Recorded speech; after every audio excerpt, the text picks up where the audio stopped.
In his book titled The Human Aura, Astral Colors and Thought Forms by Swami Panchadasi, he boldly claims that true occult knowledge gives you practical power and strength. And I believe by occult, he means information that is not imparted in our traditional schools and universities.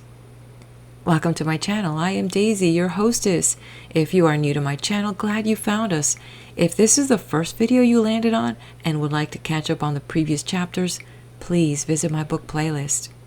To you, my dear subscriber, welcome back. Please know that I do look forward to reading your comments, and knowing you stopped by for a visit, it means the world to me.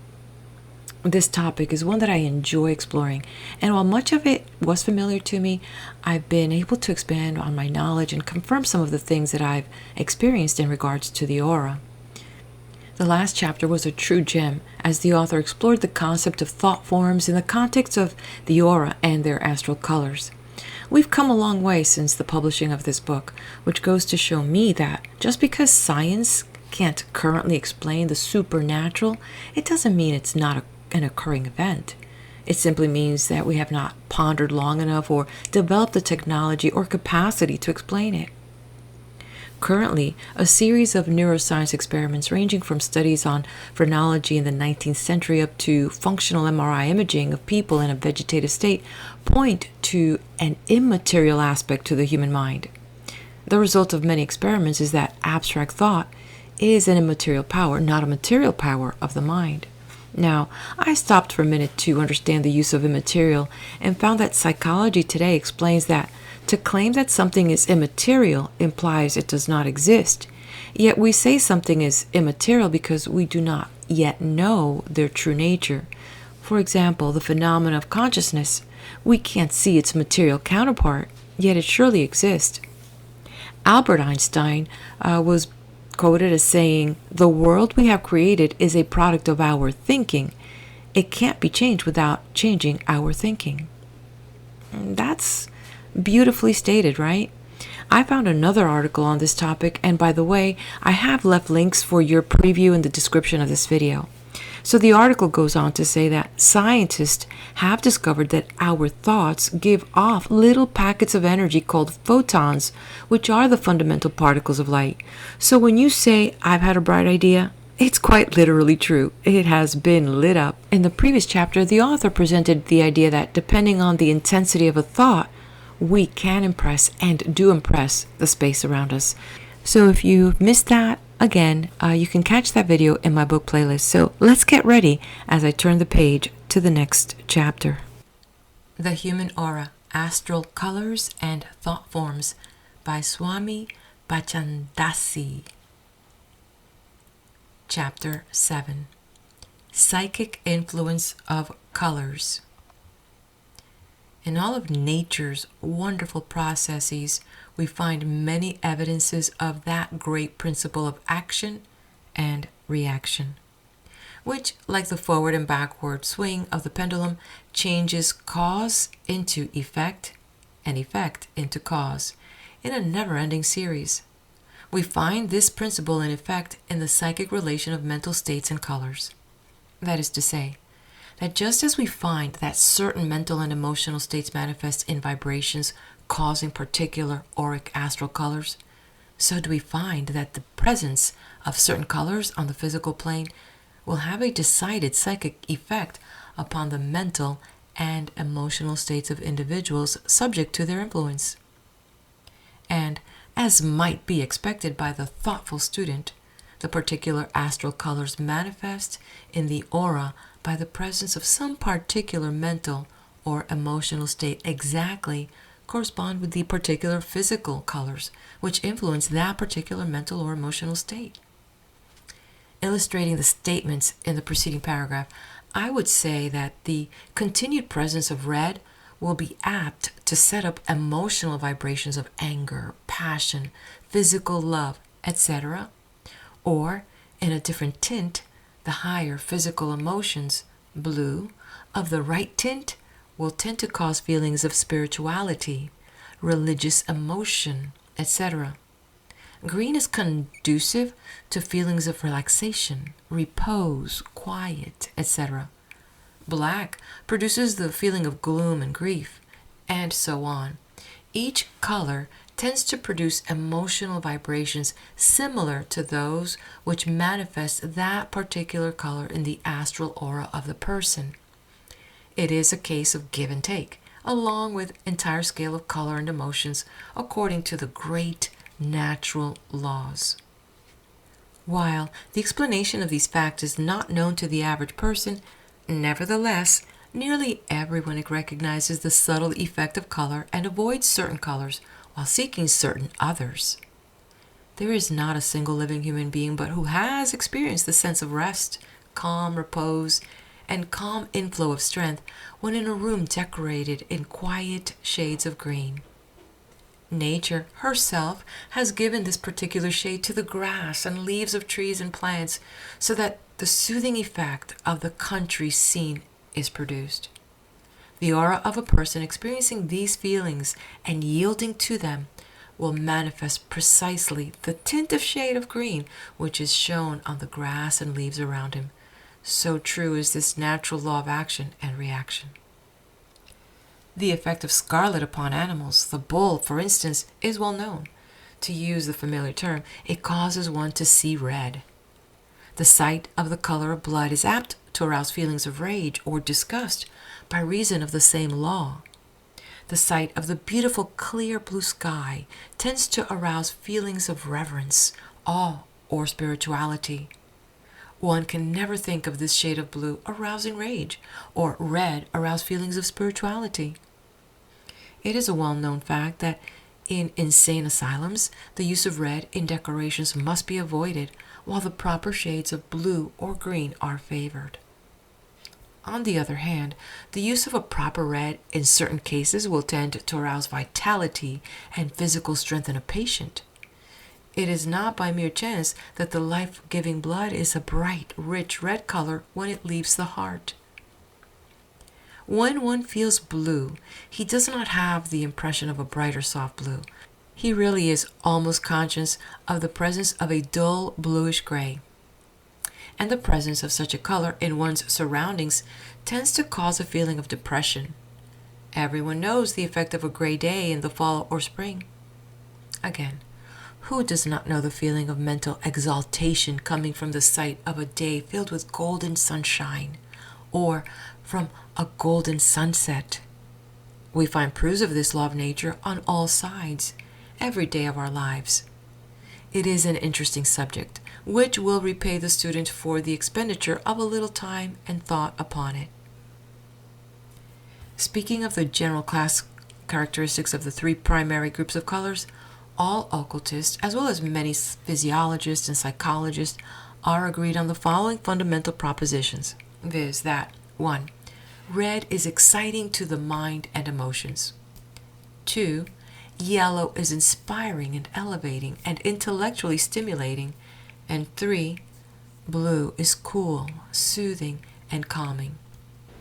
It is also universally conceded that the right shades of green, combining the qualities of blue and yellow in appropriate proportions, is the ideal color of rest and recuperation, followed by a stimulation and new ambition.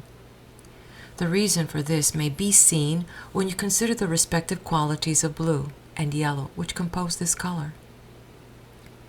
It is interesting to note that the science of medicine is now seriously considering the use of colors in the treatment of disease, and the best medical authorities investigating the subject are verifying the teachings of the old occultist regarding the influence of colors on mental states and physical conditions. Dr. Edwin Babbitt, a pioneer in this line in the Western world, gave the general principles in a nutshell when he laid down the following rule, quote, "There is a triennial series of graduations in the peculiar potencies of colors, the center and climax of electrical action, which cools the nerves being in violet, the climax of electrical action, which is soothing to the vascular system, being in blue, the climax of luminosity being in yellow, and the climax of theromism or heat being in red. This is not an imaginary division of qualities, but a real one. The flame-like red color having a principle of warmth in itself, the blue and violet a principle of cold and electricity. Thus we have many styles of chromatic action, including progression of hues, of lights and shades, of fineness and coarseness, of electrical power, luminous power, thermal power, etc.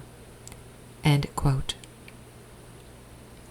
Read the above statement of Dr. Babbitt and then compare it with the occult teaching regarding the astral colors, and you will perceive the real basis of the science which the good doctor sought to establish, and in which cause he did such excellent pioneer work. The result of his work is now being elaborated by modern physicians in the great schools of medicine, particularly on the continent in Europe, England, and America being somewhat behind the times in this work. The advanced occultist also finds much satisfaction in the interest on the part of physicians and jurists in the matter of the influence of color upon the mental, moral, and physical welfare of the public. The effect of color upon morality is being noticed by workers for human welfare, occupying important offices. The American journals report the case of a judge in a large western city in that country who insisted upon his courtroom being decorated in light, cheerful tints instead of the old, gloomy, depressing shades formerly employed. This judge wisely remarked that brightness led to right thinking and darkness to crooked thinking. Also that his court, being an uplift court, must have walls to correspond, and that it was enough to turn any man into a criminal to be compelled to sit in a dark, dismal courtroom day after day. This good judge, who must have had some acquaintance with the occult teachings, is quoted as concluding as follows, quote, "White, cream, light yellow, and orange are the colors which are the sanest. I might add light green, for that is the predominant color in nature. Black, brown, and deep red are incentives to crime. A man in anger sees red." End quote. Surely a remarkable utterance from the bench. The effect of color schemes upon the moral and mental welfare of persons is being recognized in the direction of providing brighter color schemes in schools, hospitals, reformatories, prisons, etc. The reports naturally show the correctness of the underlying theory. The color of a tiny flower has its effect upon even the most hardened prisoner, while the minds of children in school are quickened by a touch of brightness here and there in the room. It needs no argument to prove the beneficial effect of the right kind of colors in the sick room or hospital ward. The prevailing theories and practice regarding the employment of color in the therapeutics and human welfare work are in the main correct, but I urge the study of occult significance of color, as mentioned in this book, in connection with the human aura and its astral colors as a sound basis for an intelligent, thorough understanding of the real psychic principles underlying the physical application of the methods referred to. Go to the center of the subject and then work outward. That is the true rule of the occultist, which might well be followed by the non-occult general public. End of chapter. Chapter 8. Auric Magnetism. The phenomenon of human magnetism is too well recognized by the general public to require argument at this time. Let the scientists dispute about it as much as they please. Down in the heart of nearly all the plain people of the race is the conviction that there is such a thing. The occultists, of course, are quite familiar with the wonderful manifestations of this great natural force and with its effect upon the minds and bodies of members of the race, and can afford to smile at the attempts of some of the narrow minds in the colleges to pooh-pooh the matter. But the average person is not familiar with the relation of this human magnetism to the human aura. I think that the student should familiarize himself with this fundamental relation in order to reason correctly on the subject of human magnetism. Here is the fundamental fact in a nutshell. The human aura is the great storehouse or reservoir of human magnetism and is the source of all human magnetism that is projected by the individual toward other individuals. Just how human magnetism is generated is, of course, a far deeper matter, but it is enough for our purpose at this time to explain the fact of its storage and transmission. In cases of magnetic healing, etc., the matter is comparatively simple. In such instances, the healer, by an effort of the will, sometimes unconsciously applied, projects a supply of his pranic aura vibrations into the body of his patient, by way of the nervous system of the patient, and also by means of what may be called the induction of the aura itself. The mere presence of a person strongly charged with prana is often enough to cause an overflow into the aura of other persons, with a resulting feeling of new strength and energy. By the use of the hands of the healer, a heightened effect is produced by reason of certain properties inherent in the nervous system of both healer and patient. There is even a flow of etheric substance from the aura of the healer to that of the patient in cases where the vitality of the latter is very low. Many a healer has actually and literally pumped his life force and etheric substance into the body of his patient when the latter was sinking into the weakness which precedes death, and has, by so doing, been able to bring him back to life and strength. This is practically akin to the transfusion of blood, except that it is on the psychic plane instead of the physical.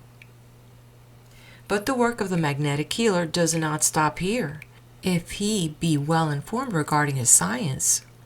The educated healer, realizing the potent effect of mental states upon physical conditions, of mental vibrations upon the physical nerve centers and organs of the body, endeavors to arouse the proper mental vibrations in the mind of his patient.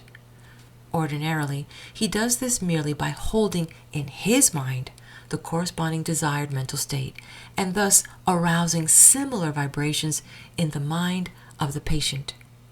This of itself is a powerful weapon of healing, and constitutes the essence of mental healing as usually practiced.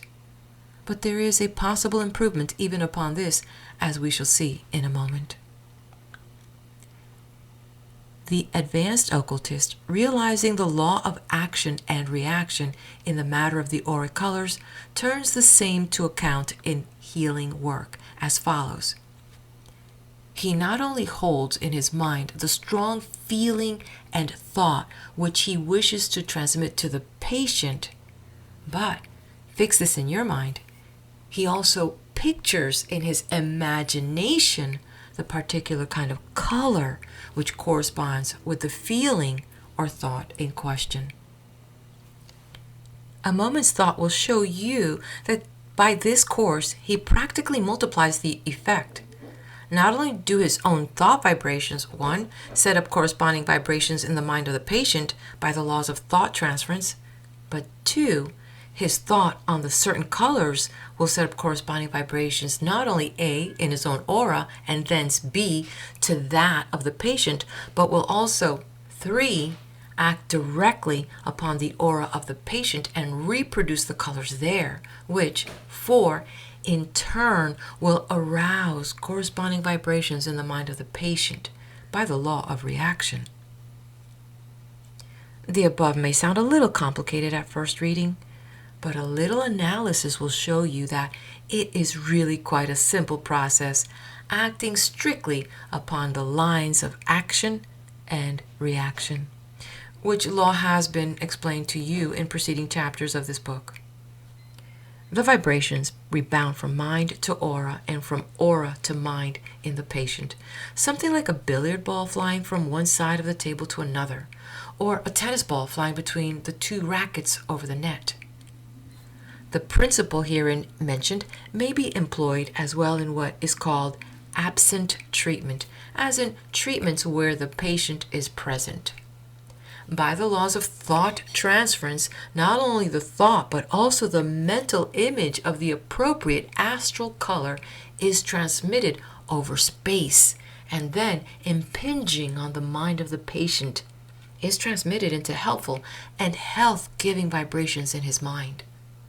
The healer of any school of mental or spiritual healing will find this plan very helpful to him in giving absent as well as present treatments. I recommend it from years of personal experience as well as that of other advanced occultists. Of course, the fact that the ordinary healer is not able to distinguish the inner shades of astral color by reason of his not having actually perceived them manifested in the aura renders his employment of this method less efficacious than that of the developed and trained occultist. But nevertheless, he will find that from the knowledge of the auric or astral colors given in this little book, he will be able to obtain quite satisfactory and marked results in his practice. The following table, committed to memory, will be of help to him in the matter of employing the mental image of the auric colors in his healing work. Table of Healing Colors. Nervous system. Cooling and soothing. Shades of violet, lavender, etc. Resting and invigorating effect. Grass greens. Inspiring and illuminating. Medium yellows and orange. Stimulating and exciting. Reds, bright. Blood and organs. Cooling and soothing. Clear, dark blues. Resting and invigorating. Grass greens. Inspiring and illuminating. Orange yellows. Stimulating and exciting. Bright reds. The following additional suggestions will be found helpful to the healer. In cases of impaired physical vitality, also chilliness, lack of bodily warmth, etc., bright, warm reds are indicated. In cases of feverishness, overheated blood, excessive blood pressure, inflammation, etc., blue is indicated. Red has a tendency to produce renewed and more active heart action, while violets and lavenders tend to slow down the too rapid beating of the heart.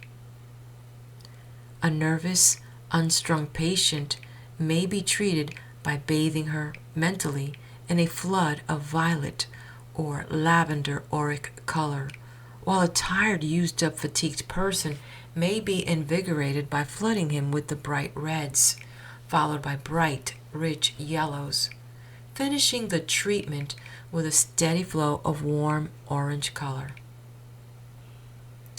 To those who are sufficiently advanced in occult philosophy, I would say that they should remember the significance of the great white light, and accordingly conclude their treatment by an effort to indicate an approach to that clear, pure white color in the aura, mentally, of course. Thus, will leave the patient in an inspired, exalted, illuminated state of mind and soul, which will be of great benefit to him and will also have the effect of reinvigorating the healer by cosmic energy or Varaprana.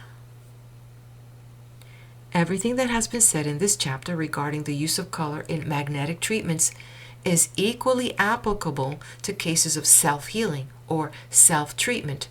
Let the patient follow the directions above given for the healer and then turn the healing current or thought inward. And the result will be the same as if he were treating another.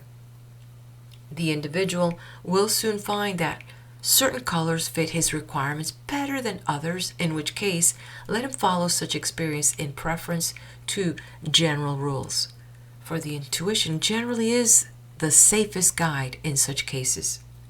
However, it will be found that the individual experience will usually agree with the tables given above, with slight personal variations. End of chapter. Would you like to learn how to develop the aura and how to set your protection? Well, that will be in the next video. Please do hit that like button, share this with your friends, and subscribe to the channel.